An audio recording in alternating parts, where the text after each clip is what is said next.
महाराष्ट्र के बीएमसी चुनाव में एआईएमआईएम को 10-20 सीटें क्या मिल गईं? हैदराबाद वाले भाईजान की अकल 7वें आसमान पर पहुंच गई। अब सीधे उत्तर प्रदेश के मुख्यमंत्री योगी को चुनौती दी जा रही है। अकबरुद्दीन ओवैसी कह रहे हैं, मिस्टर योगी तैयार हो जाओ, मैं यूपी आ रहा हूं। लेकिन सवाल यह है कि आप यूपी आकर कर क्या लेंगे भाईजान? ये वही उत्तर प्रदेश है जहां अखिलेश यादव 10 सालों से कोशिश कर रहे हैं, लेकिन योगी का किला हिला नहीं पाए। मायावती सत्ता में वापसी का सपना देखती रह गईं, लेकिन जमीन खिसकती चली गई। राजनीति के बड़े बड़े धुरंधर मैदान में उतरे और योगी के सामने चित हो गए। और अब हैदराबाद से बैठकर यूपी को चुनौती दी जा रही है। जिस नेता ने उत्तर प्रदेश में कानून व्यवस्था को मुद्दा बनाकर चुनाव जीता, जिसने बुलडोजर को एक प्रतीक बना दिया, जिसने लगातार दूसरी बार 37 साल का रिकॉर्ड तोड़ते हुए पूर्ण बहुमत की सरकार बनाई, उसे चेतावनी। ये जमीनी हकीकत है भाईजान, ट्विटर और प्रेस कॉन्फ्रेंस की राजनीति नहीं है। योगी आदित्यनाथ का ट्रैक रिकॉर्ड देख लीजिए। जहां प्रचार करने गए वहां बीजेपी की सरकार बनी। उत्तराखंड, गुजरात, त्रिपुरा, योगी सिर्फ यूपी के नेता नहीं है, आज वो बीजेपी के स्टार प्रचारक हैं। और आप कह रहे हैं मैं यूपी आ रहा हूं। आ जाइए, लोकतंत्र है, लेकिन जमीन की ताकत भी देख लीजिए।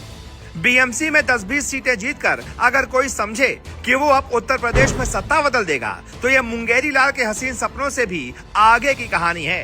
उत्तर प्रदेश 24 करोड़ की आबादी का राज्य है। यहाँ की राजनीति जातीय समीकरण, बूथ मैनेजमेंट और संगठन की ताकत पर चलती है। और यहाँ बीजेपी का संगठन पन्ना प्रमुख से लेकर बूथ स्तर तक मजबूत है। और सबसे बड़ी बात, योगी का एक मजबूत ओबीसी समर्थन आधार है। कई ओबीसी नेताओं ने साफ कहा है कि योगी सिर्फ एक जाति के नेता नहीं, पूरे समाज के नेता हैं। यूपी में पिछड़ा वर्ग का बड़ा हिस्सा आज बीजेपी के साथ खड़ा दिखाई देता है।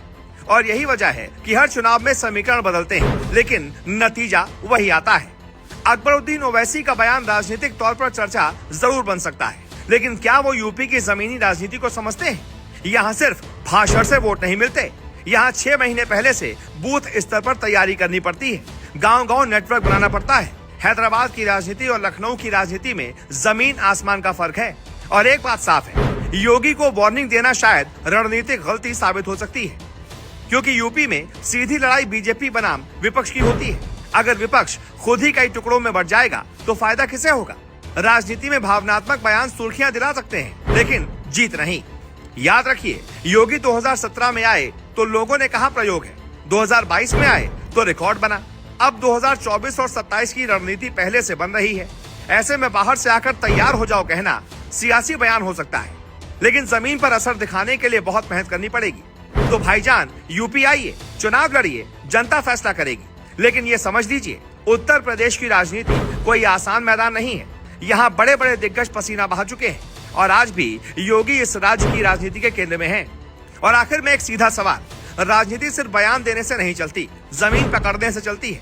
उत्तर प्रदेश कोई प्रयोगशाला नहीं है, ये देश की सबसे बड़ी सियासी जमीन है। यहाँ चुनौती देना आसान है, लेकिन मुकाबला करना बहुत महंगा पड़ सकता है। अब फैसला जनता करेगी, बयानबाजी चलेगी या नेतृत्व चलेगा। अगर आपको लगता है कि यूपी की राजनीति को समझे बिना दिल्ली या हैदराबाद से ललकारना सिर्फ सुर्खियों की राजनीति है, तो वीडियो शेयर कीजिए। और अगर आपको लगता है कि मैदान में असली ताकत किसकी है, ये जनता तय करेगी, तो जुड़े रहिए, क्योंकि यहाँ शोर नहीं, सियासत का गणित समझाया जाता है। जय हिंद।